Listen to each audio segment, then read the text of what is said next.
Good morning, this is Chris Wise, and welcome to my Wise Insight of the Day Live. Hope you're having an amazing day. And today I wanted to talk to you about the most powerful practice that I have ever learned. So my whole life, I've been into personal development. Later I got into more spirituality, but always personal development, business development, and learned just tons of different things, all these different personal development ideas. And then about 6 years ago, I got introduced to this I love you practice. And today I'm going to share with you what this I love you practice is, how to do it, what it is. And so first off, so often in life we're taught the power of loving other people.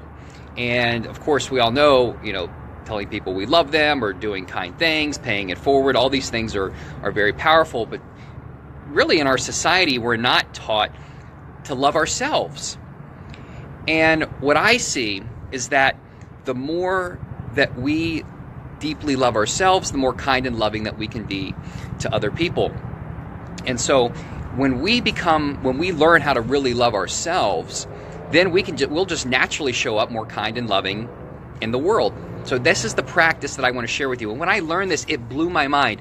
And here's the thing about this.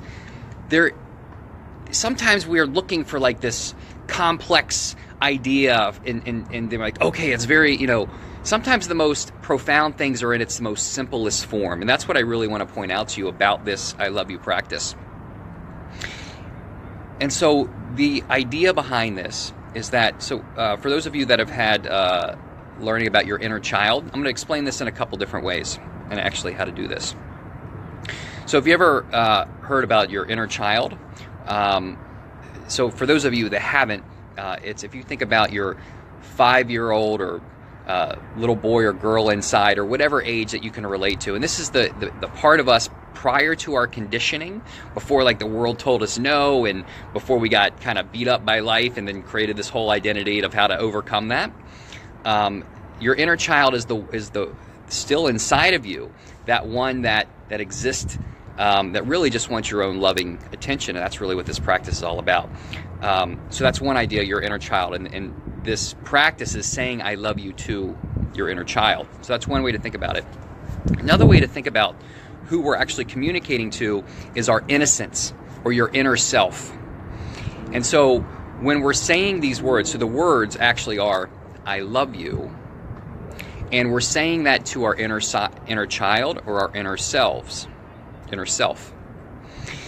And so the practice is very simple. And so you can put your hand on your heart, and as I'm doing this, if you want to do this with me, you're welcome to. The practice is I love you. I love you. I love you. And you're saying it to your inner child or your inner self. And so it's very important here, the words, right? So the words are I love you. So again, you can think about it as your parent self loving your inner child. You can also think about it as like your higher self loving your inner self. So a couple different ways to think about it. But we're not saying I love me or I love myself, because what I see that is that's loving who you think you are. That's loving like your identity or your ego. And that's not what most of us have, a healthy ego. Like our egos we don't need anymore. Like most people, when I share this with them, they're like, oh, I already love myself. No, that's not what this is about. This is loving the one that's underneath that, the scared, perhaps unrecognized inner child or inner self. So we're not loving who we think we are or the identity that we have about ourselves and how we show up in the world. We're loving what's underneath that, what perhaps hasn't gotten a lot of our own loving attention. And so again, the practice, and we say this and again, you're welcome to do this with me, and the words are, I love you. I love you. I love you. So as you do this, you actually begin to become the source of your own love. And there's so many amazing things that will open up from this as you begin to do this practice. And as I was talking about earlier, when you're doing this, you are infusing your body with love.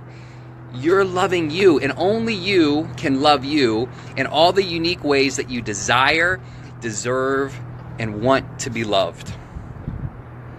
And as you take that on. You will just naturally show up more loving and kind in life. So with that, I hope you guys have an amazing day. Go ahead and post your comments and questions in the comment box, and I look forward to our next time.